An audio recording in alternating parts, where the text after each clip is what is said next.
Good evening, everyone. It is 6:01 p.m. on May the 13th of 2025, and time to call to order this meeting of the council committee, or as I usually call it, the work session. Happens every other week right here in these council chambers. We will begin with the roll call this evening, and Ms. Kittrell will call the roll for us. Vice Mayor Hayes. Councilman Alexander. Present. Councilman Carter. Present. Councilman Fan is absent. Councilman Fennell. Here. Councilman Jones. Here. And Councilman Juvance. Mayor, we have a quorum. Thank you so much.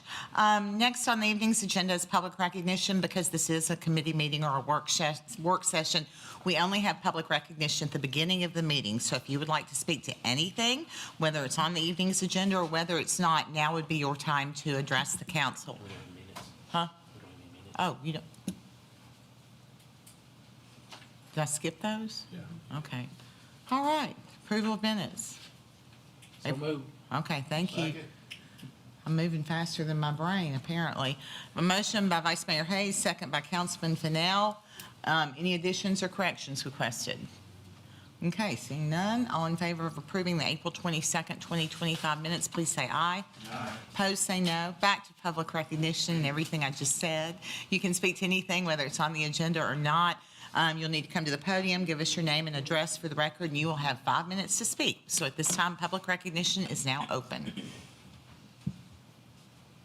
And no one is leaping from their seat to rush to the podium. So I'm going to declare public recognition closed and proceed to mayor's comments. I do have several things to mention, but I'm going to start with some presentations. I have 5 things to present this evening, and I'm excited to present those things.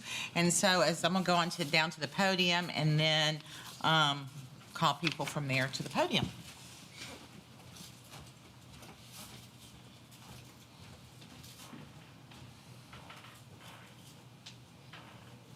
All right.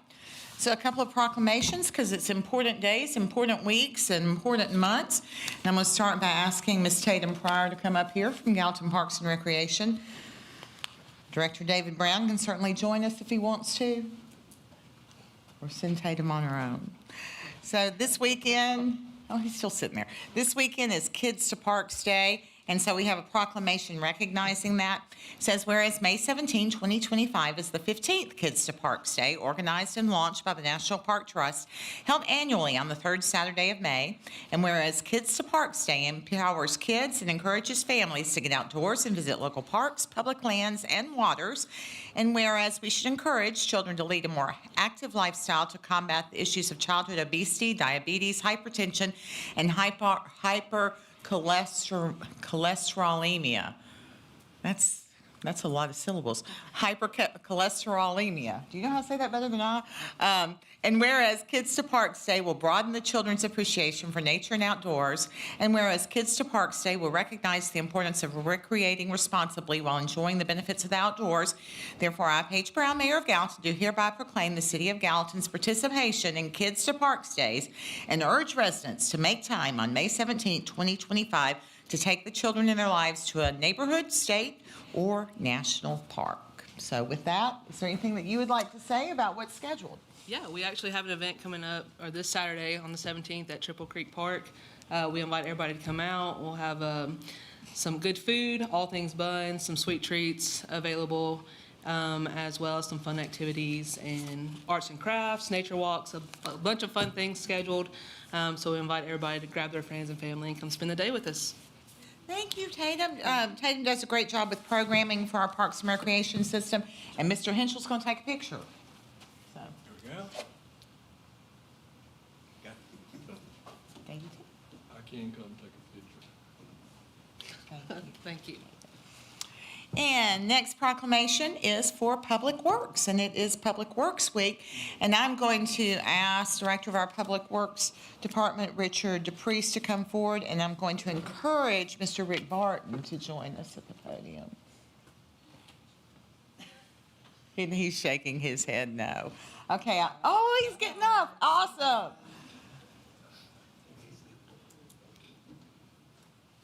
I can't tell you how happy this makes me, sir.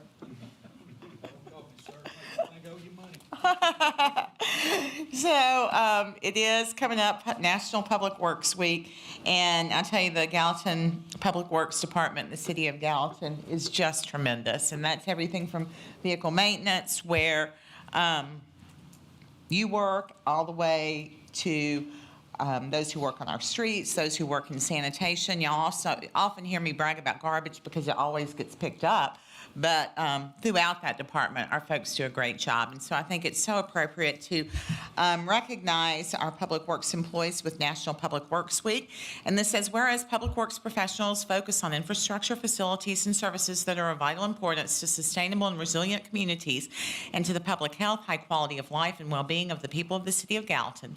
And whereas these infrastructure, facilities, and services could not be provided without the dedicated efforts of public work professionals who are engineers, managers, and employees at all levels of government and the private sector who are responsible for rebuilding, improving, and protecting our nation's transportation, water supply, water treatment, and solid waste systems, public buildings, and other structures and facilities essential for our citizens. And whereas it is in the public's best interest for the citizens, civic leaders, and children in the city of Gallatin to gain knowledge of and maintain an ongoing interest and understanding of the importance of public works and public works programs in their respective communities. And whereas the year 2025 marks the 65th annual National Public Works Week, sponsored by the American Public Works Association and the Canadian Public Works Association. Therefore, I, Paige Brown, Mayor of Gallatin, do hereby designate the week of May 18th through 24th as National Public Works Week and urge all citizens to join with representatives of the American Public Works Association and government agencies in activities, events, and ceremonies designed to pay tribute to our public works professionals, engineers, managers, and employees, and to recognize the substantial contributions they make in protecting our national health, safety, and advancing quality of life for all. And so while I speak of public works, this is also going to recognize those in our development services, those in our utilities, and we are so grateful for the hard work that all of you do, and you deserve way beyond this recognition. Are you all doing you want to speak to that? Yes, so as the mayor said, May 18th through the 24th is the National Public Works Week. May 23rd, we'll be having a luncheon for all the employees. Council members, you're more than welcome to come and eat lunch with us if you'd like. We'll also be having an equipment rodeo for them to showcase their skills on the different pieces of equipment that afternoon after the luncheon. So that'll be Friday, May 23rd. So we'll be getting it started at 12. So, and just echo what the mayor said, I'm very blessed and fortunate to work with a great group of men and women that go above and beyond on a daily basis. And just wanted to publicly say that in front of everybody. And I'm very grateful to be able to work with them day in and day out. Picture folks. There we go. Got it. Thank you. Thank you all so much. Okay, now I have some certificates of appreciation, and this is something very special to me, very near and dear to my heart, and I think I can say the same for Jeff Henschel, who has his own street certification. But these are certificates of appreciation for those who have adopted some streets in the city of Gallatin and committed to keeping the litter picked up on them. So I'm going to start this evening with a certificate of appreciation with DPR Construction, if y'all want to come forward. And this is a certificate presented to DPR. It's not a lot for the effort that you make, not just picking up roads in this community, but for all that you do. But this says, for your extraordinary service and dedication to the city of Gallatin and completion of a 3-year commitment to an Adopt a Street program. So we are so grateful for that. And may I ask for us to recognize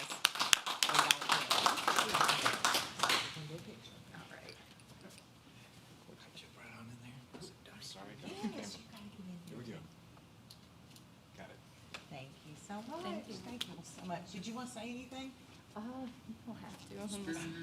I would welcome you to. All right. I don't really have too much to say. My name is Carly Youngblood. I work for DPR.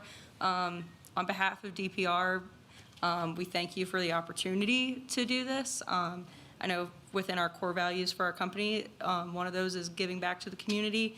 And, you know, we have an immense amount of respect for the communities that we're involved with. And, yeah, it's just part of being a civil servant and providing for, you know, generations far and those coming here. We love to see it, and we love to be a part of it. Yeah. I thank you so much. Every time I think DPR has done so much for Gallatin, they come up with something else like this. But for your knowledge, DPR, they've been involved in everything from the Hard Hat and Hand program with Facebook to supporting Habitat for Humanity in our community to a big project at the Shalom Zone. And there's probably everybody in this room can list something else that they have helped with. So deep gratitude to DPR and all that they do in our community. Next, I'd like to recognize Freedom Church, another great community partner. Freedom Church contributes, your ministries are far-reaching, but your practicality for the community is also huge. This means so much. This is for Freedom Church for your extraordinary service and dedication to the city of Gallatin, and also completion of a 3-year commitment to the Adopt a Street program. So I'm going to invite you to take a picture and make it say anything. Very good. One more. We'd love for you to. Okay. Our Freedom Church group, we really enjoy the opportunity to participate in the Adopt a Street. We feel like it gives us the opportunity to interact with the community and do something beneficial. Thank you. Thank you, sir, so much. And just from my limited exposure, I've seen Freedom Church do everything from the Easter egg drop to all sorts of outreach ministries. They've always participated in our street cleanup, and now to take that a step further and take care of the street, we're most appreciative. So thank you for all that Freedom Church does in this community. And I'm going to ask, is there anyone here from Gallatin First Church of the Nazarene?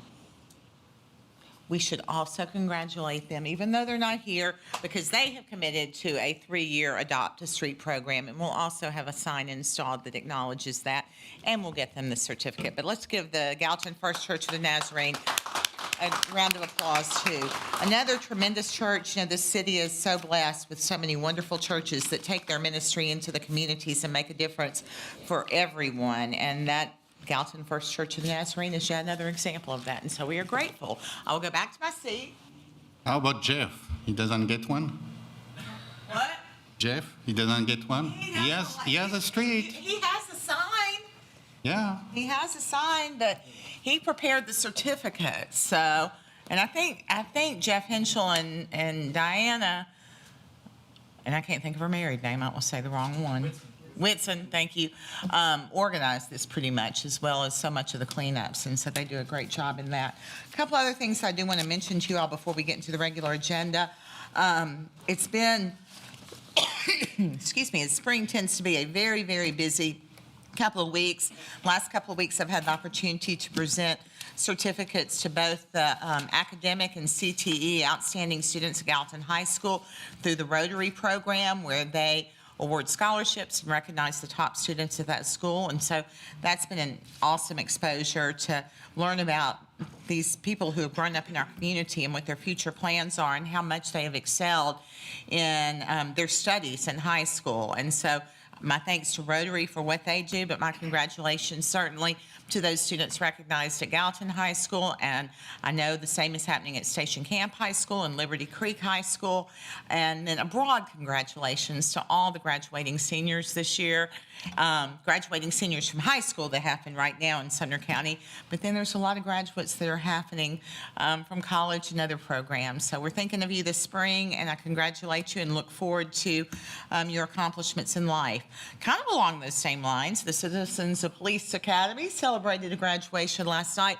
One of my favorite things was there was a girl who's actually a middle college student that was graduating from the police academy, and she's going to college to study criminal justice. Said she has to be the youngest person to complete that program, but she was wonderful and just getting ready to graduate. That was exciting. Had a really large class full of compliments for our Gallatin Police Department and their police academy training program. We know they do a great job, but it's always nice to hear from the citizens of the community. And as I get to tell them, you know, we are grateful that not are you just learning about our police department, but you're committing yourself to be an advocate for our police department. The picnic, the employee picnic was last Friday out at Triple Creek. The weather held. It was a little chilly, but a lot of people got fed and a lot of people had some fun. And really appreciate the employee picnic committee that puts that together. I have absolutely no labor or even thought involved. They fully do that themselves, and they did a great job with it. I think people particularly really appreciated their choice of food. So my thanks and my congratulations to the picnic committee for doing a great job. And then finally, I want to mention, because this was something that happened yesterday, and I really didn't have great expectations, but it was so delightful to hear from Commissioner Mark Ezell, who's the commissioner for tourism in the state of Tennessee, who was up here speaking yesterday at the chamber luncheon.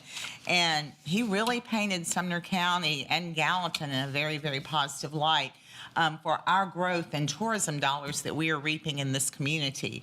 And he talked about what we were doing as a city, what Sumner was doing as a county, but also the opportunities moving forward and the value of those tourism dollars, which I've often thought about it, but to actually see those concrete numbers, to see the percentages translated into dollars, and to see the growth and what that means to the economic impact of our community was really exciting. And we're doing well. We were the one city to move up in the state in the last several years, and we've moved up, or the one county, I should say, and we have moved up significantly. So anyway, if you've not heard Commissioner Ezell speak and you ever have the opportunity, he is so full of energy and passion for what he does.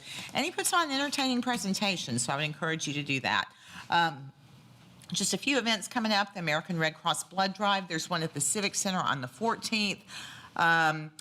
There's another one happening at Charter Senior Living on the 23rd. The one at the Civic Center is from 11 to 4, and the one at Charter is from 12 until 5. On the 15th, which is this Thursday, is Peace Officers Memorial Day. Flags will be lowered to half staff to acknowledge that. There's a Silver Sneakers Luncheon at the Civic Center happening on the 15th as well at 12:15. Good Morning Gallatin is the state legislative update that happens this Friday at the station at 7:30. A reminder to make reservations if you'd like to attend. As earlier mentioned, Kids to Park Day is at Triple Creek Park. On the 17th, the market day at the Gallatin Farmers Market is from 9 until 1. I was at the farmers market last week, and they had a lot going on, even though it was a chilly day. Lots of customers and lots of vendors. So if you haven't checked them out, I would certainly encourage you to do so. There is a grand opening and ribbon cutting for the Trousdale Place Free Little Library on the 22nd. That's at 1 p.m. And two important birthdays. Chief Beeman is on the 16th. Councilman Fennell is on the 24th. Opening day for Tommy Garrett Aquatics Facility is on the 24th as well. That Sunday, we'll have Decoration Day at the Gallatin City Cemetery, and they have planned quite the Decoration Day this year, exceeding all previous ones, including airplanes and cannons and speakers, and I think it's going to be a grand celebration at our city cemetery. Reminder that Memorial Day, most city offices will be closed, and that there is a fun run on the Station Camp Greenway at 7 a.m. That's enough for tonight, right? We'll move on to the regular agenda. We'll start with item number 1, which is ordinance 02505-30. It's an ordinance of the city of Gallatin zoning 17.18 acres not zoned to the R8 PRD medium density residential plan residential district, and rezoning 4.08 acres from the R40 low density residential district to R8 PRD medium density residential development district with a preliminary master plan development for Kirkpatrick Gallatin on 154.83 acres south of Nichols Lane, west of Woods Ferry, authorizing the revision to be indicated on the official zoning atlas, repealing conflicting ordinances, providing for severability, and providing for an effective date. With that, City Planner Brian Rose. Good evening, Mayor and council members. Thank you. The owner and applicant, and I know you stated some of this, requests approval to zone 17.18 plus or minus acres not zoned to the R8 PRD medium density residential planned residential district, and rezone 4.08 plus or minus acres from the R40 low density residential district to the R8 PRD medium density planned residential development district with a preliminary master plan on 154.83 acres for Kirkpatrick Gallatin, containing 343 single-family detached residential lots located south of Nichols Lane and west of Woods Ferry Road. The proposed BMDP includes a density of 2.27 units per acre, which is within the recommended density range allowances appropriate for the suburban character area. This represents a 21.26 acre addition to the project with 65 additional lots. So brief sidebar. So you'll hopefully recall the Kirkpatrick area used to be kind of cut off at this spot right here. The additional area is that area kind of encircling that area between Woods Ferry and where Kirkpatrick had previously been. They are slated to be built by the same builder, Meritage Homes, and so they have now joined the two projects together and made them one. Kirkpatrick obviously already came through for their approval, but the Wheeler Farm property has not received zoning approval or preliminary master development plan approval as well. This is the layout. All of the lots will be increased actually from a minimum 4,480 square feet, or what used to be a 40-foot wide lot, to 5,124 square feet, which is a 42-foot wide lot. So they increased all of the alley-loaded lots from 40 to 42 feet. They still had some 42-foot wide lots already, and they did add some additional, as we'll kind of point out. The applicant already converted their widest lots from 75 to 84 feet, as was requested by the City Council upon approval of the Kirkpatrick plan. And they have placed all of those lots along the Nichols Circle development, as was requested by City Council and by staff. Those are reflected with this light yellow color there. The applicant has broken down the lots as follows: 20 84-foot wide lots, so that's that bright yellow, the light yellow color, 190 52-foot wide lots, and that's your orange color. So here, here, surrounding this area, up into here, and along there. 79 42-foot wide standard lots. That's your pink lots in here, and up in here, a little bit up in here. And then finally, the blue ones, which are the 42-foot wide alley-loaded lots. And that's here, a little bit there, and some out near the entrance to Woods Ferry. The PMDP shows one street connection to Ferguson Boulevard, which is here. One street connection to the banks at Lock 4, which is down here. And one street connection to Woods Ferry Road, which is here, as well as some various stub outs for future development, street extensions and connections to adjacent properties, including the Woods Crossing development, which Woods Crossing is that property kind of in between Kirkpatrick here, and they've got a stub out here, a stub out here, and another stub out there. The connection to Nichols Circle East had been planned but was previously removed. That was right here, and that has remained as a pedestrian connection only as we go forward. The main collector road connection through the middle of the development is included in the comprehensive plan. That's your north-south road, basically connecting into Ferguson Boulevard. And that will be an important connection between Nichols Lane and Peach Valley Road for this development and all other developments in the area. The alignment for this roadway is being changed. So up to the north side, there used to be kind of an S-curve as it went through this little piece of property up the top. Now that has been straightened out and sort of angled across. So that's a slight change on this plan. And that was contemplated even before we went through that approval. But it's making it a little more efficient, not having to abandon any right-of-way that's already been built, et cetera. The R8 PRD zoning requires that a minimum of 28% of the site be open space. This plan provides 52% of the property as open space.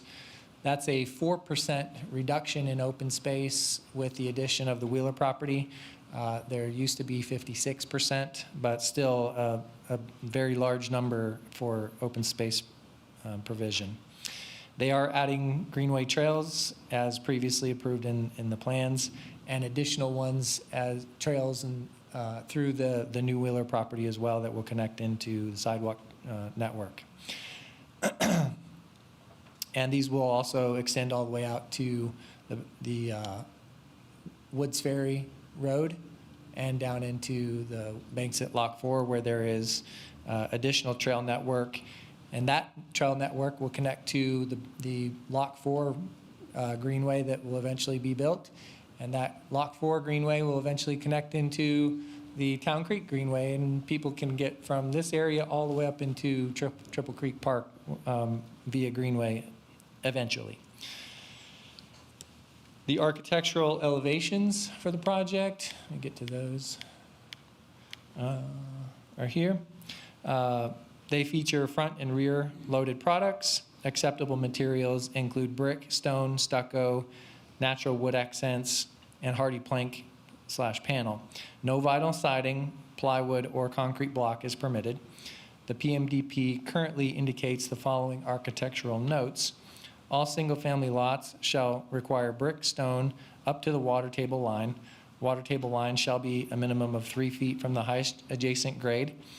And all single-family lots on corner lots shall be 70% brick or stone exterior. And the Planning Commission did recommend approval of ordinance 02505-30. And I believe the applicant is here. Should you have any questions? And I'd be happy to answer any questions you may have. Thank Gonna you. bring the applicant up, see what they might have to add, and then you guys can ask questions. Representative. Is there a representative for the project here? Maybe not. I guess not. First time for everything. So Mr. Rose will be answering questions if you have any.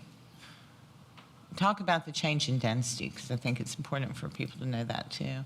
Sure, the density change literally went from 2.14 to 2.27. So very slight change upward, but I mean, the additional number of units is about 65 units. But larger lots for a lot of the project.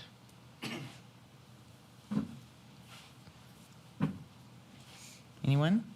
Questions?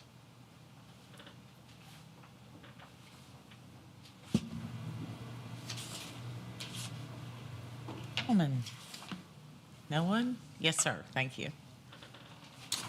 You have anything? Senior district? No. Yeah, I love to read everything, and there is some part I find, I don't know if I should cry or laugh, or because that's so amusing to me. Page 18 of the packet, I suppose you all read the packet. The PMDP support the following goals and objectives in Plan Gallatin. Get ready for that one. Goal 2, Objective 2.2, conserve open space, farmland, scenic view, and unique natural feature. So we just got rid of all this acreage of farmland, but we're going to conserve farmland. Objective 2.4, protect the natural environment from the impact of growth. One won the Oscar. That's one is Mr. Duvant, spare the sarcasm. I mean, he's the planner just presenting the project. There's no reason to be ugly towards him. And I mean that in a friendly way, not to be snarky. I learn from the best.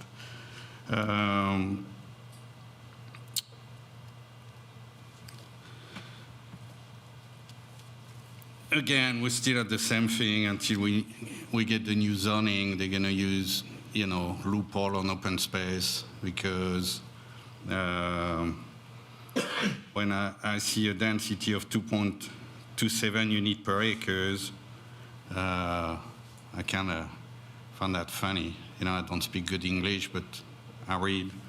And when I see every lot ranging from 0.12 of an acre, I think there is one who's 0.28 of an acre, few are 0.27.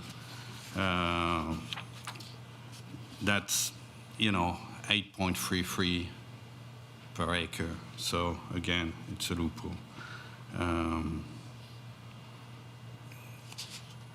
But that's going to pass because, of course, that's going to pass. So again, we're supposed to protect the charm, and we're destroying it. So that's all I have to say.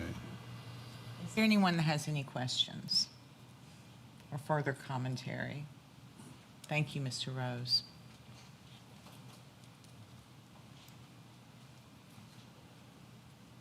Thank you.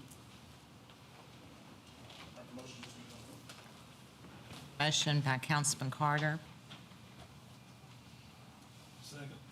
Second by Councilman Jones. Any further discussion or questions? Okay, seeing none, all in favor of moving forward, oh, I've lost my agenda here.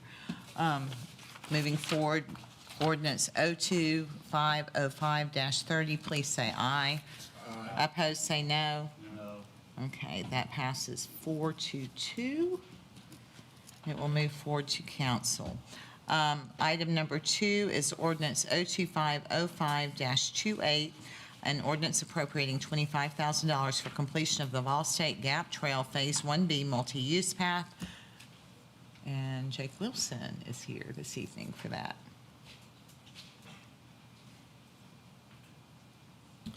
Good evening, council. I've got a few of these to go through, so I'll be up here a while. This first one, the ordinance appropriating $25,000. Recently, we have told y'all that we have a supplemental multi-use path, a greenway, along with our current Vol State Path Greenway. This 1B is being funded by the Gap multifamily home partially. And a few weeks ago, we had the Gap Distribution Company come up and say, hey, we would like to give some money to that as well. So we have $100,000 from the multifamily development, and we'll have this $25,000 to supplement with that. This should get us through our all of our design that we need to do for the greenway, possibly have some left over for construction. Of course, the right-of-way is looking to be donated by the by Vol State or Gap Multi-Use Family. So this would be a very big boon for our current engineering process. Moving. Motion by Vice Mayor Hayes. Second. Second by Councilman Juvance. Any questions, any discussion? Our thanks to Gap and you all, of course. This is ordinance, any questions? Ordinance 02505-28. All in favor, say aye. Aye. Opposed, say no. Passes unanimously. Item 3 is Resolution R2505-23, which is a resolution renaming East Prince Street to Prince Street. Yes, so these next two resolutions are going to be very similar. So every now and then, we have resolutions that will clean up some of our street names. But we do like to have input from our emergency dispatch. So E911 contacted us about this and the following resolution, saying that there was some discrepancy between some of the signage and what they have in their system, and suggested these changes to match what they are currently using and what they are sending out to our first responders. So this will help clean everything up, and upon acceptance of these resolutions, I will get with Public Works and have the street signs renamed accordingly. Motion to send both to council, 23 and 24. Second. Okay, that's resolutions R2505-23 and -24. Motion by Councilman Juvance to send both forward to council, second by Councilman Carter. Are there any questions, any discussion? Yeah, this is not affecting any businesses or residences, is it? Probably. So the Magnolia Street one, where it has north and south, we've been notified that they've been using north and south Magnolia since probably about 10 years ago. So that's what they've been having on their addresses. It's just not what we have in our system, and I don't think that's what we have on our street signs. So it shouldn't, but E911 will also be in charge of sending out the notices to the property and business owners. I don't think it's such a change that it's going to not make mail not get to them, or them have to change their stationary pronto or anything like that, since this. Okay, thank you. Was there. And I will say, for me, Magnolia's in my district, and I think that that is wonderful that we're differentiating because the road does split. Okay, that's both resolutions moving forward to council. All in favor, please say aye. Aye. Opposed, say no. Passes unanimously, 6-0 this evening. Item 5 is Resolution R2505-25. It's a resolution to authorize the city to apply for a Safer Streets for All, abbreviated as SS4A grant. Mr. Wilson. Yes, so the SS4A allows us to go after different types of grants to help promote pedestrian safety, to analyze intersections that would have, high crash rates. Anything that you can think about that you would create a safe street with. This grant's very malleable in that sense. But one of the things that it does look for is a safety action plan. It's kind of a thing where you go and you've pre-identified, and then the following SS4A grants help fund the actual projects. So this is step one in kind of a progressive progress, or in a progressive manner that we're wanting to try and access the SS4A grants. This resolution would go for $300,000 to have a consultant come in and help develop a comprehensive safety action plan that we could then use to leverage to get more SS4A grants. So we're looking for $300,000 in the grant with a 20% match. So we would be putting up $60,000 through a general fund transfer upon award of the grant. We've applied for this the past couple of years, and we have not received it yet, but we have studied with some of the people that award it, and we've reworked the grant, and we do believe that we have an actual shot to get it this year. Mr. Tuttle said that you would receive it, so Yeah, no okay. expectations. No, I'm just messing with you. He thought your chances were very, very good this year, so. I'm being cautiously optimistic. Okay. He's enthusiastic, then, that's just Nick's personality. Yeah. Motion to send it on. Okay. Motion by Councilman Carter, second by Vice Mayor Hayes. Are there questions, comments? Okay, it's Resolution R2505-25 to move forward to council. All in favor say aye. Opposed say no. Y'all are quiet over here. Passes unanimously, 6-0. It will move forward to council. Thank you, Mr. Wilson. Thank you all. Begin in a bit. Moving to item 6, which is Resolution R2505-21. It's a resolution declaring the intent of the city of Gallatin to reimburse itself for expenditures relating to the construction of a fire hall with the proceeds of tax-exempt bonds or notes to be issued in the approximate amount of $17,500,000. To explain this is Deputy Director of Finance, Joshua Shoemaker. Good evening, council. Good evening, Mayor. Thank you so much. So as Mayor just mentioned, this is just a resolution to begin the clock that we can start reimbursing upon the passage of a general obligation bond. Knowing that the bond is forthcoming, this is to build the fire hall, so this is just to start the clock on the reimbursement side, so we can start counting the expenditures. Motion to send council. Motion by Councilman Javant, second by Councilman Alexander. Are there any questions? Any discussion? It's Resolution R2505-21. All in favor say aye. Aye. Opposed say no. Moves forward unanimously. Item 7 is Resolution thank you, Mr. Shoemaker. 7 is Resolution R2505-22. Ms. Hy McCauley.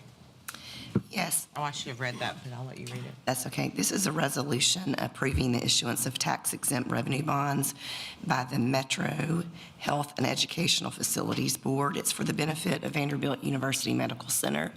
And as I understand it, they are financing 8 replacement life flight helicopters, one of which will be located in Gallatin. And the Internal Revenue Code and the statute for these HEFB the board requires, because the helicopter will be in Gallatin, for this board, this body to approve that. It will not impact Gallatin financially by the issuance of these bonds. You're not issuing bonds, and I believe someone from Adams and Reese or Vanderbilt may be here that can answer any questions. Would you like to come forward and offer any additional explanation, or? Come forward, I don't know if I have any additional information. Well, I'll answer any. it's not our debt, and it's not our responsibility to pay back the debt, I think, are the core components, but you may want to elaborate more. You all may have questions. I'd ask you to introduce yourself. Hi, my name is Dwight Seeley. I'm the Assistant Vice President for Finance and Treasury. Thank you for coming to Gallatin. Questions? Anyone? Everybody feel comfortable? It's there, that doesn't cost us anything, it's just basically an authorization for them. I'm okay with that. We need, helicopter life flight, important. How hard to be against that, isn't it? Motion sent, Council. Motion by Councilman Chabot, second by Councilman Carter. Questions? Opinions? Sir, thank you for your time and your trip up here. This is Resolution R2505-22. All in favor of moving forward to council, please say aye. Aye. Opposed, say no. Does pass unanimously. Item 8, Resolution R2505-26. It's a resolution authorizing and improving a grant to the Industrial Development Board of the City of Gallatin for public infrastructure upgrades and improvements for the construction of West Side Markets of Greensboro Village, and authorizing the mayor to execute the grant agreement. Ms. Rosemary Bates, Executive Director of Economic Development. Thank you. In your packet that went out Friday, there's a resolution. The actual grant agreement was not ready at that point in time, so it is on your desk. It has been reviewed and vetted by both Susan High-McCauley and our attorney who deals with Bradley, Tom Trent, who deals with these matters. There, you may notice a typo. There are a couple of unsubstantial changes that need to be made. The developer themselves have not seen this until late this afternoon, so they may have some questions, and they are here. But this is the basics of the agreement that you would be approving next Tuesday night if you move forward with their request for $1.5 million. The other items on your desk are a report from Younger and Associates, which has a full page of text on the top. I'm not going to talk about this one, but I can certainly answer questions if you want to email me or call me tomorrow or later. And then the very last one in that packet, well, let me go to the next one. The one I want you to focus on is the one for Target. It has Target at the top. So before I go into the numbers, I just want to share with you that the company who does this is nationally known for these economic impact assessments. They're the same ones who do them for our pilot programs. They do them for other projects for us. They did them for Project Phoenix. They do two things. They rely on information provided by the developer, and then they also have their own methodology and their own data that they pull. It's their proprietary program, so I can't give you intimate details about how they do it, but they are well-known and respected for their reports. So it's the same process used with Project Phoenix as it is with the Target West Side Markets development. I just want you to flip to the back page. Not the back page, but the last page. It's very short, it's page 5. So this is basically the summary for just the Target development. Just the rectangle of concrete with the Target sitting on top of it. If we were to give the Target development alone $1.5 million, although this money is to be used for other public infrastructure throughout the entire shopping center, then the tax revenue from construction and setup, year one, and for only 1 year time, because it's a one-time impact, is $904,000 plus dollars. Tax revenues generated, and this is on the 2.75% local option, is estimated to be $2.8 million in the first year. Property tax revenues, now this one, next one is a combination of both the city and the county. There's a page previously that breaks it down. It's $317,000 annually to the county at the current rates and appraisals basis, and then $118,194 to the city annually under the current scenario. So the total revenue received during this first year period, the city should expect, well, and some goes to the county, $4.14 million. This is a 2.76 return on each dollar that we're contributing. Over the 10 years, assuming that Target stays in operation and doesn't close and isn't replaced by something that doesn't generate as much revenue, the return on the investment is 22.20 to 1. We just got this today. I'm happy to try and answer any questions you might have, but if it's about methodology or some of these numbers, I would have to rely on Younger and Associates. The next report is for the shopping center as a whole. So you've got two reports of economic impact, and then the very first thing I shared with you is a summary of both. So happy to answer any questions about that. The developer is here if you would like to hear from them. They may have some questions for Susan on the agreement, but they're here if you have anything else to ask of them or you need any more information from them to determine if this is something you want to do and vote on officially next Tuesday. What would you like to do? I want to see if the developer has any questions. Gentlemen. Mr. McGuffin or Mr. Greens, both of you?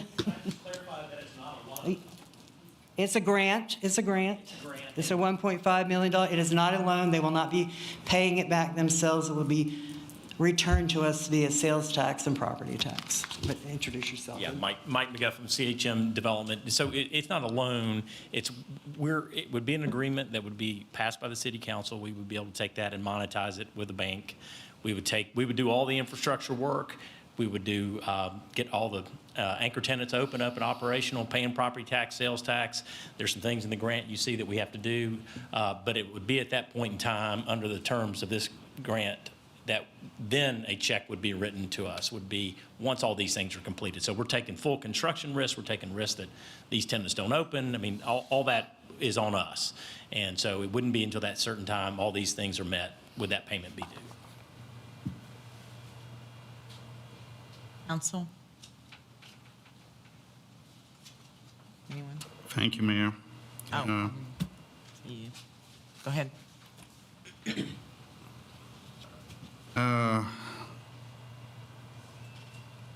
I have an issue with that because, again, I just look at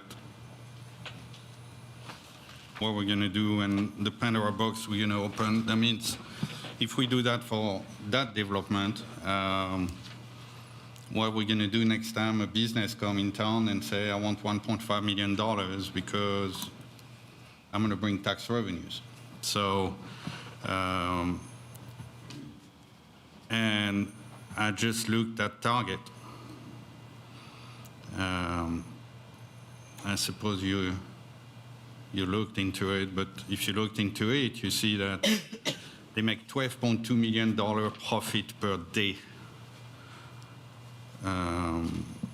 And the store average do $80,000 profit per day when they open. So that's 18 days of profit to pay for $1.5 million. So I don't really think Target has an issue with an extra $1.5 million. It's taxpayer money we're going to give to, because that's what it is, we're going to give $1.5 million of taxpayer money to a corporation. So I just don't think we should do that because I haven't read that. That's just on my desk, so I want to see what's in there.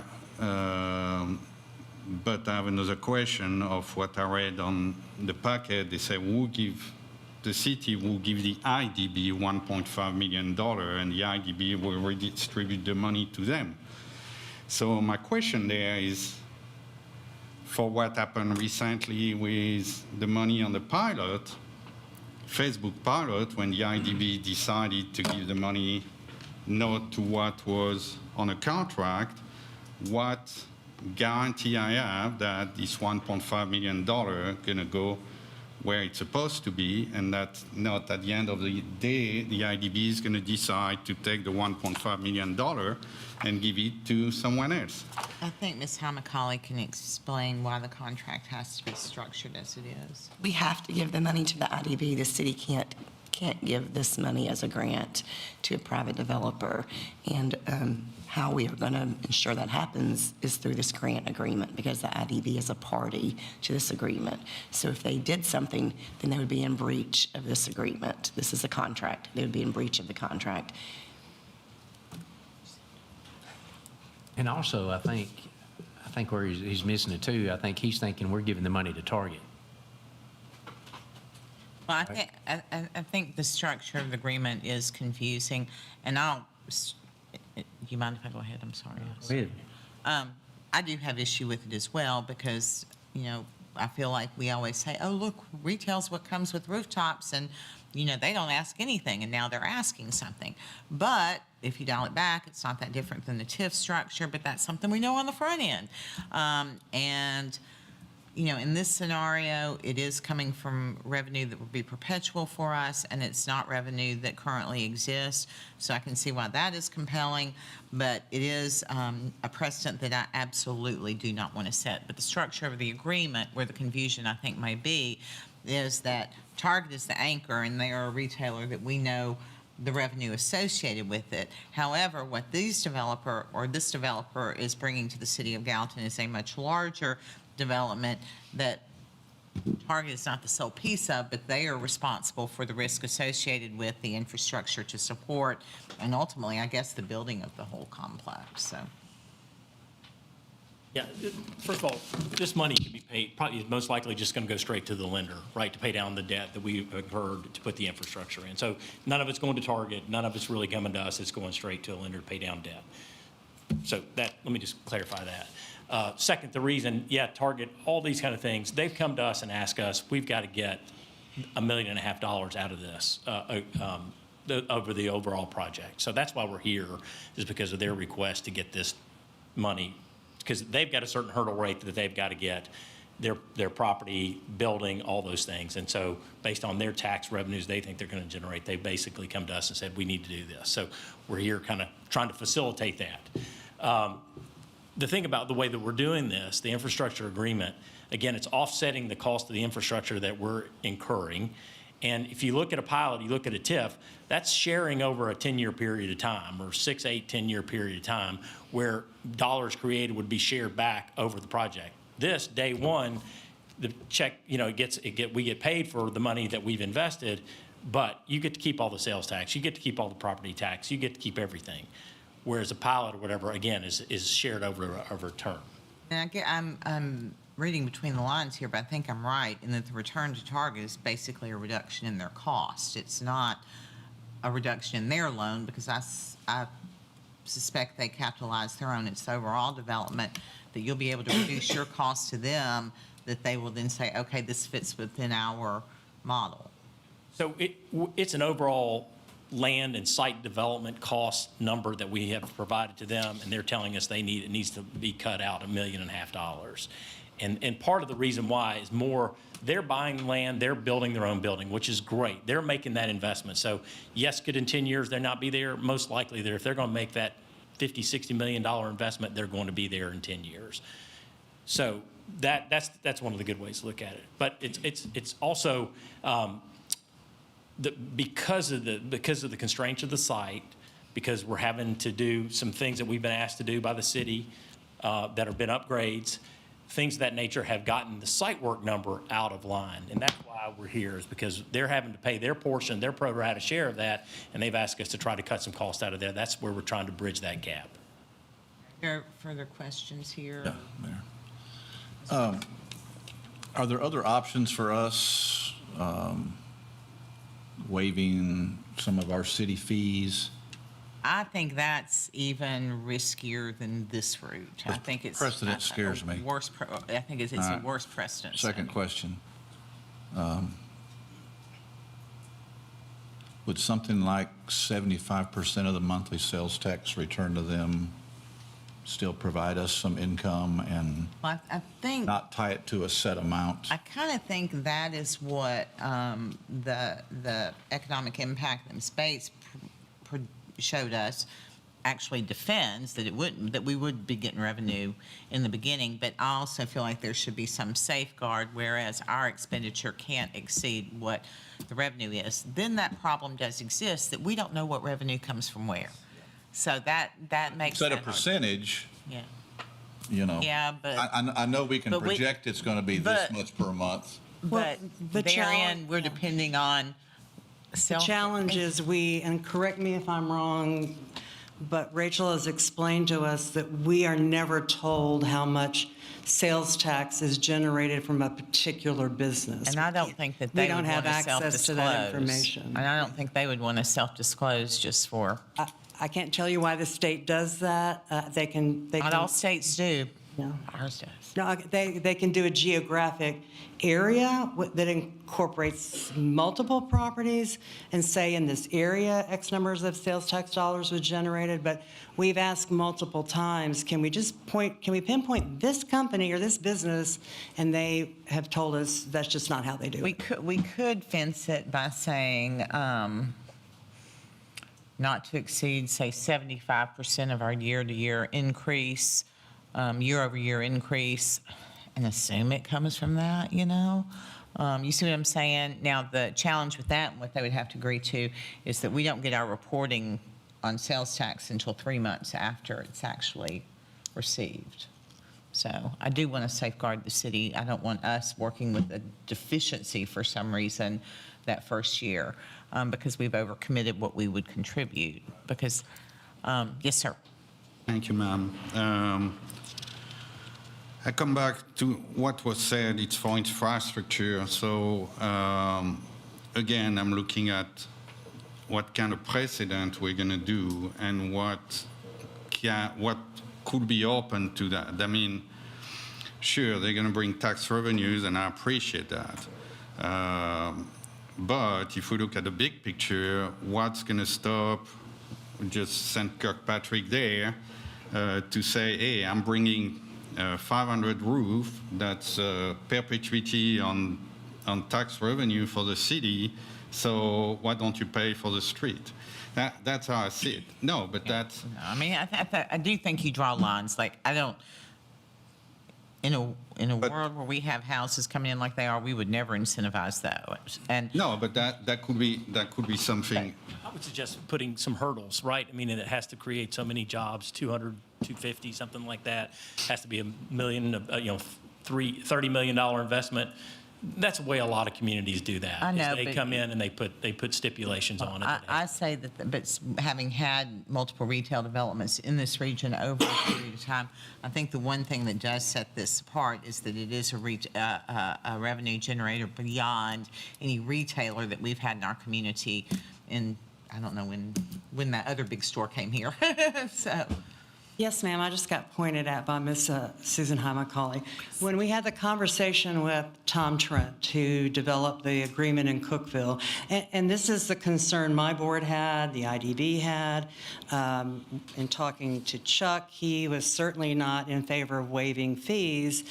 So in talking to Tom Trent, he said that typically, and I'm just telling you what he said. You don't have to agree with him. I'm just going to share with you what he said. He said typically you only use a grant agreement like this if you have landed, so to speak, in our terminology, a retail entity that you've never had in your community before, and that is very hard to land. So we have multiple Publixes. The first one might have been hard to land, but there are many here. There's Kroger's, there's multiple other entities.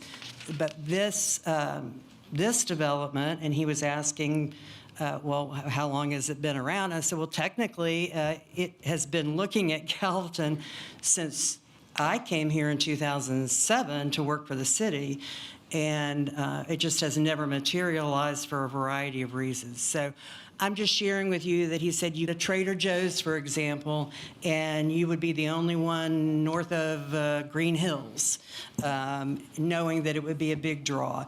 You could use an agreement like this for something that is very hard to get to come to your community. I'm not saying that Target is very hard, but they have obviously shared with us that it would be an impediment to Target coming here, and they can talk to that more. So I don't know that that helps you, but I'm just telling you why he said this agreement and the way it's written and the reason it goes through the IDB is palatable to many, the communities and where Target goes and asks for this. I think the sales tax generation is a better benchmark because I think desirability is very subjective, my opinion, sir.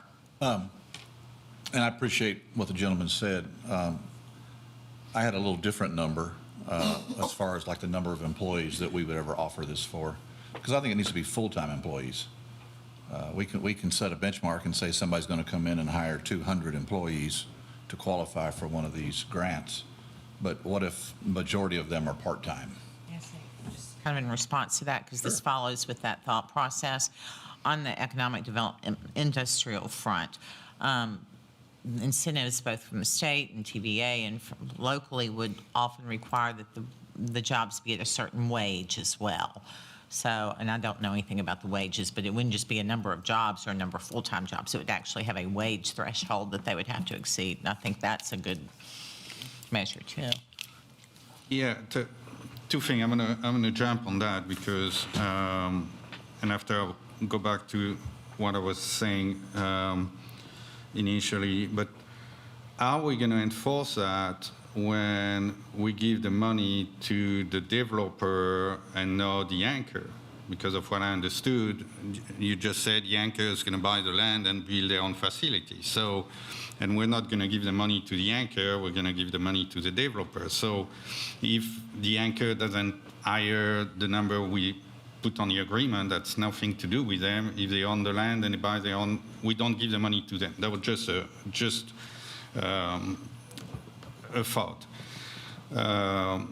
The stuff I want to come back, that what I said last time, where I think that's where we could probably make an improvement, and I would have no issue with that, is to get rid of the trail, or to give a certain amount of time to say, hey, 5 years after completion, build a trail or work with us to find grant if we really need to want that trail there. Find a grant to put the trail there where that would save them money on the front end. That I would have no issue with it. Where I have an issue is give $1.5 million like that. And where, another question, which fund we're going to take that money from? Because that's money we could spend on a lot of things. We wouldn't take the money until it was generated. Look, I mean, if it still stands. Wait. No, the way this agreement is written and the way it was written for Cookeville, and correct me if I'm wrong, is the day that Target opens to the public, the day that Target is fully stocked and opens to the public for public sales, that day triggers paying the developer $1.5 million. I thought it was over a period of No, time. it is a one-time up, you pay them, you write them a check or do an automatic funds transfer for $1.5 million. That's the way this is written today. based on the Cookville agreement, which they brought to our attention. Original ask on this was how much? It started out at 300,000 and then escalated to 1 point, but they presented that There the was some, last time they were here. but there was some conversation last time about, assuring that we weren't at a deficiency at any point. Talked about X number of dollars per month in your presentation, and I said, but what if it doesn't get there? We don't want to be at a deficiency, and I think what I showed was that by the amount of revenue that is generated by the sales tax, that it pays off in a 14-month period of time. I was just using that as an example. You're receiving all this sales tax, here's the investment, $1.5 million. How long would it take? And it was 14 months until that was paid off.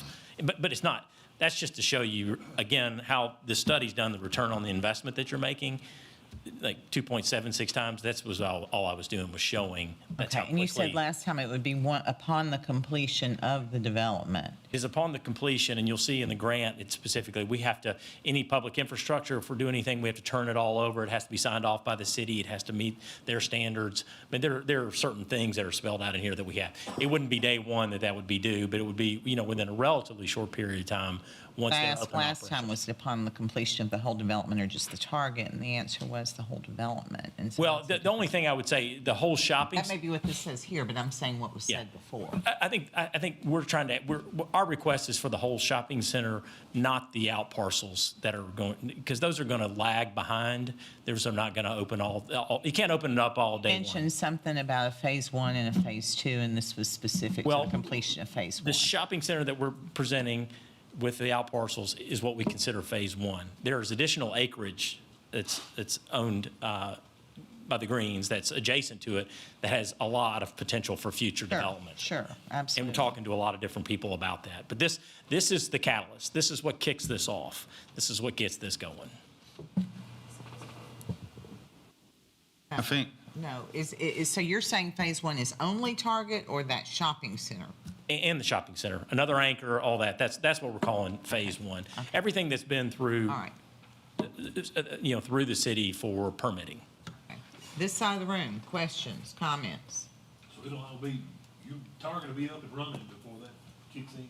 Correct. This side of the room. Around it'll be just when they fill up. What's your Well, question? we're building it all at one time, except for the restaurants that'll be taking the out parcels. They'll be on their own schedule and they'll be at different times. We really can't control that, but we are going to build the shopping center all at one time. Does that make sense? Yeah. Councilman Giovanni? thank you, Mayor. I think we need more time for that because, again, we get documents on the desk tonight, and that's not, we're going to open a can of worm, and I think we need more time. That's not that simple. I have plenty of questions. Let's just move it forward to council. Yeah, but I make a motion to postpone it to the next work session. Councilman, you have a motion? Can I ask a question? We have an active motion. I'll second it just so we can discuss it. Okay, motion and a second to defer to the next work session, so we need to vote on that. Any comments?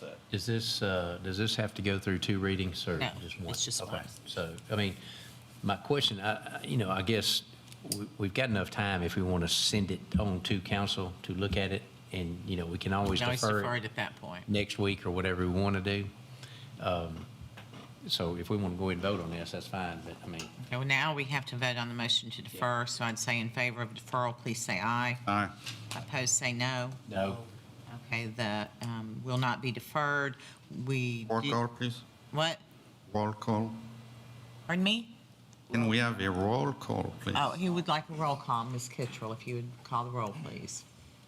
Vice Mayor Hayes, No. Councilman Alexander, Yes. Councilman Carter, No. Councilman Fennell, No. Councilman Jones, Councilman Juvance, Yes. 4 ayes, 2 noes. I'm sorry? Okay, that's what I had counted as well, because I only actually heard one no, and it was over here.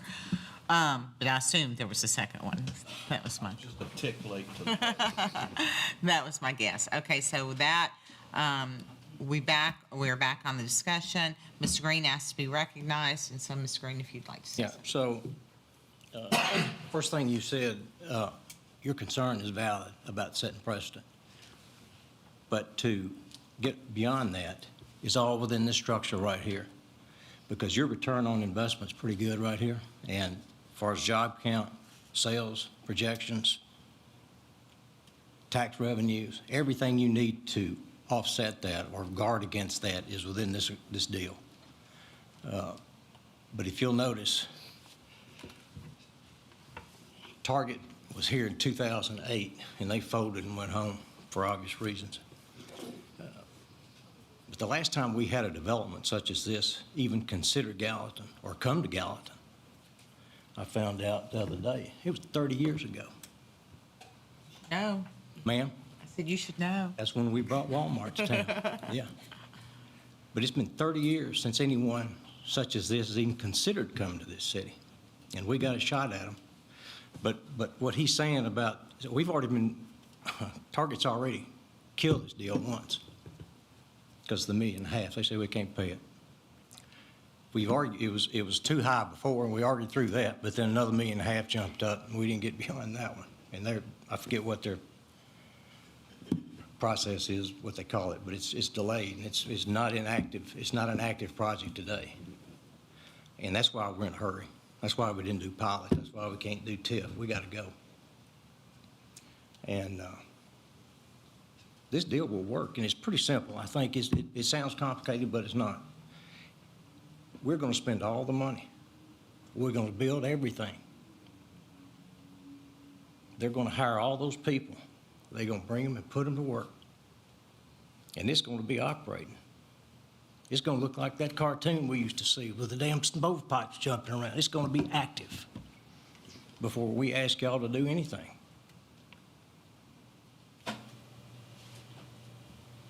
So time is of the essence is my point. But let me tell you something. You're right, because if you don't do something, they'll wear you out. But these kind of projects, you better hope somebody else comes and asks for $1 million, because it pays for itself, and it will be very good for the community. And this is just step one. Out there, this is step one. So, go ahead. I don't disagree with you, but Okay.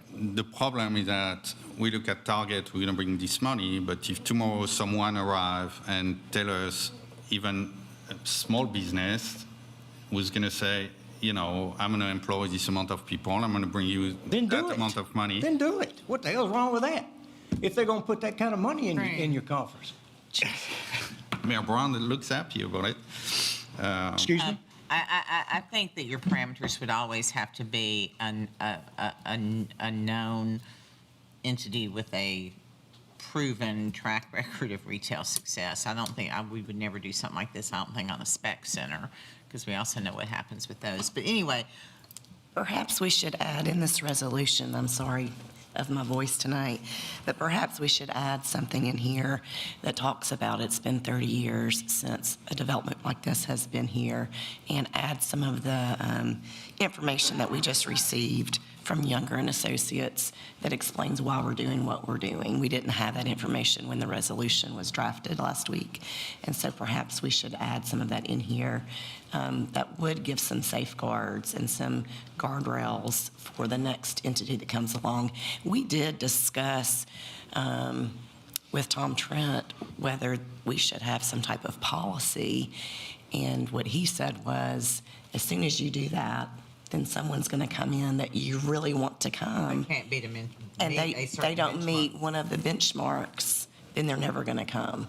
So I think it might be prudent for us to put some additional information in the resolution to explain if this body decides they're going to do this while we're doing it. So you're not setting a precedent that anyone that comes in can, I guess anyone can Anybody can ask for for it. anything. We've But seen it's some. going to, Yeah, I you're not going to set precedent that you're going to approve it.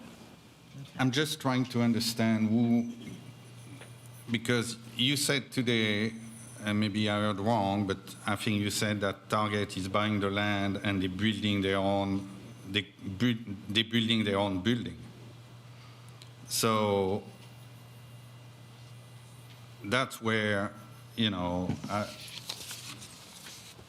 Don't want to put words in y'all's mouths, but what I think is that the cost of the development of the site then increases the cost of the land for Target, which does not fit within their business model for a community of our size. Is that an accurate summary? We've fully bid the site work, and it's close, I think it's close to $15 million. We got 2 stream crossings, we got TVA transmission lines. We're out there doing an archaeological study right now. We're putting in the greenway, we have traffic, I mean, you add all those things up, and we're just, it's out of budget. And when we have to get reimbursed from Target, they're saying, hey, that's $1.5 million more than we can pay. Does that make sense? So it's a, yes, they're building their building, they're putting their money there, but we're the ones that are having to build the shopping center for them. They get a pad-ready site from y'all, which you have to create. So What does our attorney need to update the resolution? I think she's got probably, don't you think you have the data? I'm trying to save her from speaking. Insert the data.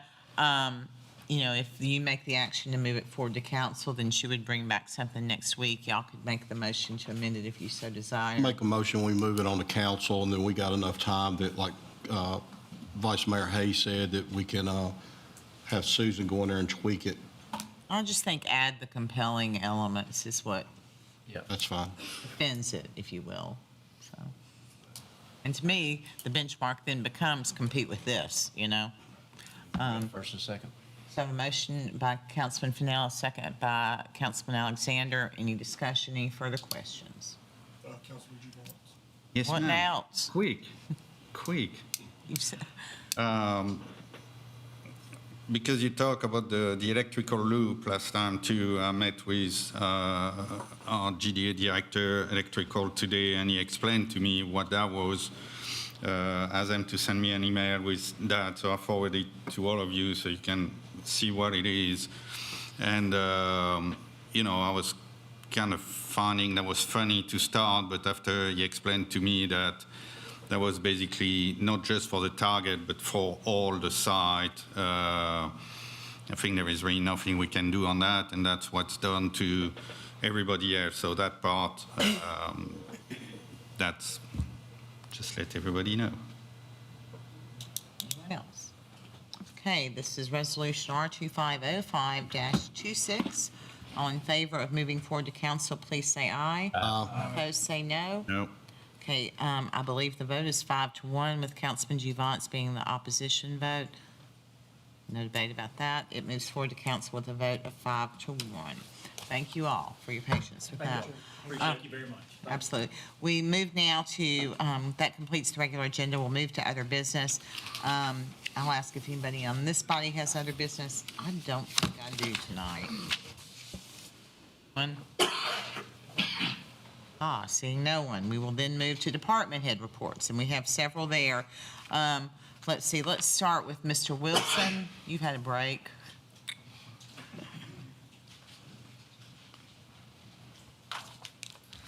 Yes, good evening again. There are 2 things that we did not get in the agenda, and I apologize for that. The first one being the paving list, the annual paving list. Late in, or mid-April, we shared that with the council, and we asked for any suggestions, comments, discrepancies, additions, and we have not received any. So, given that we do not have any sort of objection to it, we would like to move forward with talking with our contractor about setting up work once the fiscal year starts in July 1st. Again, that's not something that's voted on, but, You want to make this your final warning for words? Yeah. We did get an email from someone on Inniswood, Vice Mayor Hayes, and they've addressed that, and they're going to fix what the issues are, but not repave it. But really, I've not heard anything beyond that one.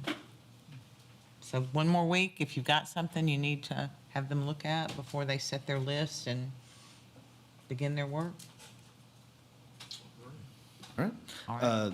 The second one is a contract addendum that we have to our Southwater Phase 1 streetscape project.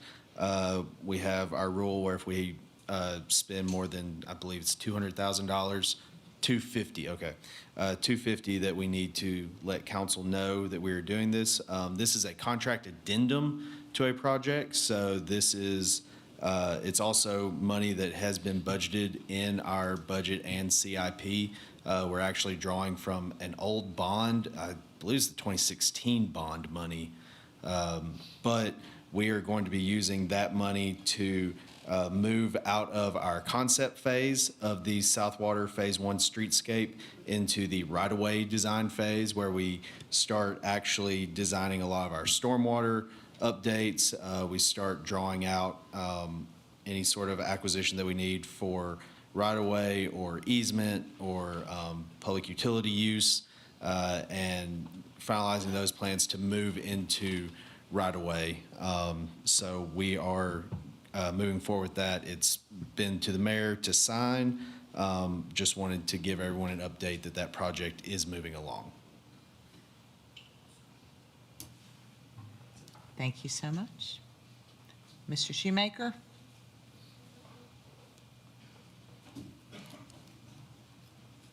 Good evening. Just a quick update as far as your monthly financials are in your packets. So if there are any questions about the February, March monthly financials, Ms. Nichols will gladly address those. You will too. Oh, that's true. Yeah. Are there any questions? Sir? He would be fine. All right, and Ms. Bates? Last year, the city received a brownfield redevelopment grant, BRAG grant, and we submitted for an assessment grant, which would allow us to do environmental reviews of two separate properties. One is the property where the old T-Dot garage used to be. The building then later was owned by Mr. John Garrett, and he used it for making his furniture. He might have had a renter up there above, and then he donated it to the Sumner County Museum along with his home after he and his wife had passed away. But the Sumner County Museum would like to turn that building into something where they could have attractions, exhibits, maybe even generate some sales of local products for their funding their nonprofit. We were able to access that property. The Phase 1 environmental, which is the low-level environmental, has been done. We're waiting to hear from the state if it requires a Phase 2 environmental. And all that means is there was something found in the Phase 1 that we might need you to dig some dirt and do some potholing and figure out what's down there. The other property, because this is one that the mayor's been interested in terms of acquiring, is the Eaton property, which used to be, for anybody back in the day, the Yale Town and Lock Company. I believe that's what it was called. I've heard many things. Yale and Town Lock and Bar, I think. Something. But they made products where they use products today that they wouldn't be allowed to just dump in the ground. And then Eaton purchased the property from Yale, and they made regular battery parts. So we've been working with Eaton for several months now to get permission to access the property and do the Phase 1 environmental. I can tell you more about that, but where we are today is Eaton would like to know if we do the Phase 1 and even if it needs a Phase 2 environmental, that regardless of what we discover, if Eaton were to donate the property to the city, would the city accept the property? Now, I tell you that, and I also want you to know that there is also a grant available, which is the next step in this process, that if we were to acquire the Eaton property and a Phase 1 or Phase 2 environmental has indicated there needs to be any sort of remediation, that grant would pay for remediation. If we were not to get that grant for a while, you could just leave the property as it is now, which is basically untouched with a fence. A concrete pad that is considered a bit of a seal, I think. Yes, and this picture, I'm sorry, I meant to start by showing you this picture, this big cement pad right here, That's the old, where the building was. The Gallatin Department of Electricity is just right across the street. And then these other 2 pages outline the actual parcel and then show you what it looks like on the Sumner County tax map. So I'm just here to see if that's something you're willing to entertain. So I'm guessing that, if you're Eaton, you're saying, oh, they're going to study this and find contaminants, and then they'll expect us to fix it. And while that would not be the case, I understand their position. Our position is, oh, we don't want to take on something that could be a liability. I would counter that. I'm making all these arguments out loud myself. I would counter with that with saying, hey, we would have that land in our authority and our control. We have grant opportunities that would completely remediate it. I don't want any kind of action tonight. We would actually bring a resolution next week if you're amenable to moving forward with this. But right now, engineering is trying to gather all the information that they had about the site from various periods of time. There actually happened to be a post on social media about it where different people were anecdotally talking about what their recollection of the site was, even several years ago. And Councilman Fennell, you navigated this. We were looking at using it as a fire training ground, and they were going to allow us to do that. So it's land, it's in a good location for lots of different opportunities, and it is, at least at the very least, viewed as contaminated land at this point, but it could be remedied. Well, we don't know that. Right, I'm We saying, can't say I'm that, saying. but we're thinking it Yeah, is, the yeah. community perception of that property and everybody's position related to that has been it's contaminated land.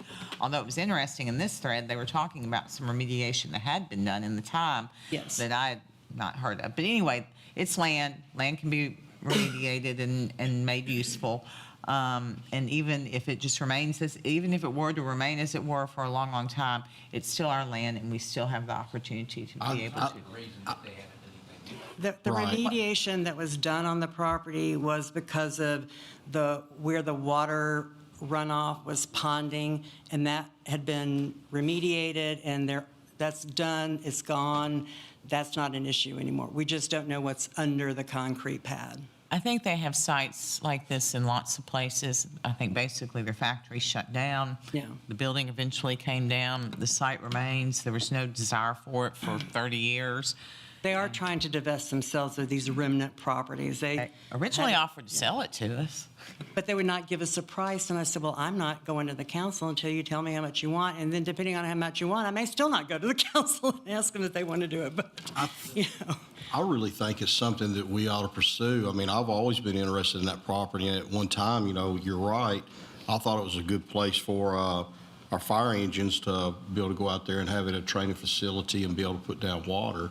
A lot of people, the rumor is out there that property is really contaminated, but I remember years ago, I got into a piece of property here in Gallatin, and that was the talk that the property was really in bad shape and was going to cost a fortune to do this and that. And it is somewhat of a gamble, but even back in the day, it wasn't really that bad, But Well, I mean, I would very- certainly like to see us try to bring in that piece of property that we could own that. It's still potentially contaminated land that exists in our city. I think we have a better chance of making that issue go away if we have the control over it. And I appreciate that Eaton is willing to work with us on it. Because I think we're just kind of like some land that they own out there, and they just don't think about it. I don't think it's that they're not touching it because of this or that. I think they just don't have the broker that we're working with who's representing them, and I feel a little badly for him, because if they give it to us, he doesn't get a commission. But I guess they're paying him some other way. But he has repeatedly pushed us toward will you just tell me yes, that you will take it if we give it to you, regardless of what you find in the phase 1 and phase 2?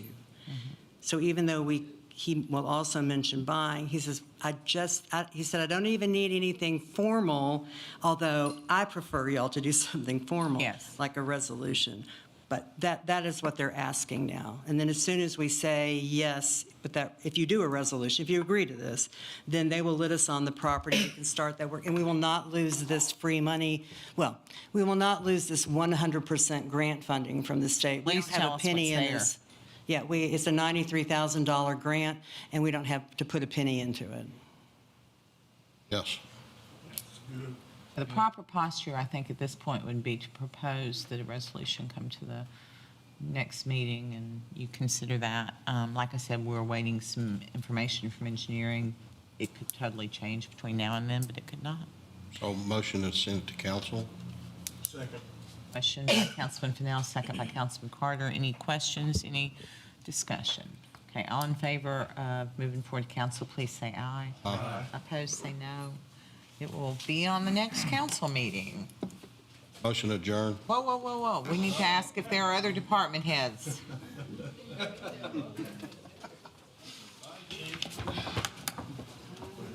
Good evening, Mayor, Council. I just want to pass along some good news. About 30 months ago, we ordered a fire truck, and it has arrived.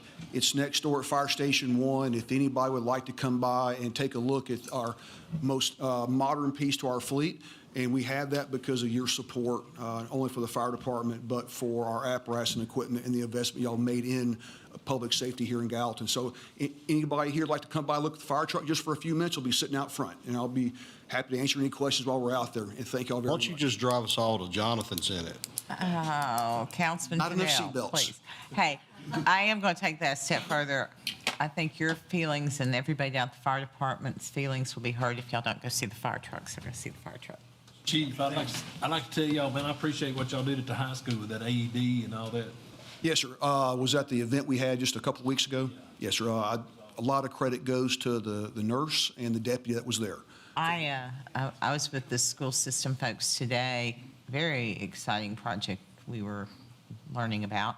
But some people really said big thank you to the fire department, not just for that instant, but in responses and genuine. Thank you. But Councilman Jones, the nurse and the deputy, if it wasn't for their actions, it would not have had the outcome that the person had. It would have been just the opposite. So he is here today before their two actions. Grateful for everybody that saves lives, for sure.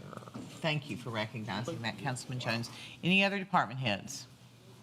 Okay, your turn, Councilman Fennell. Motion adjourned. Second. Motion and second. All in favor, say aye. Opposed, say no. Ladies and gentlemen, we're adjourned. Everybody have a great night. Take care of your neighbors. Be kind. See, Susan? Oh, wow.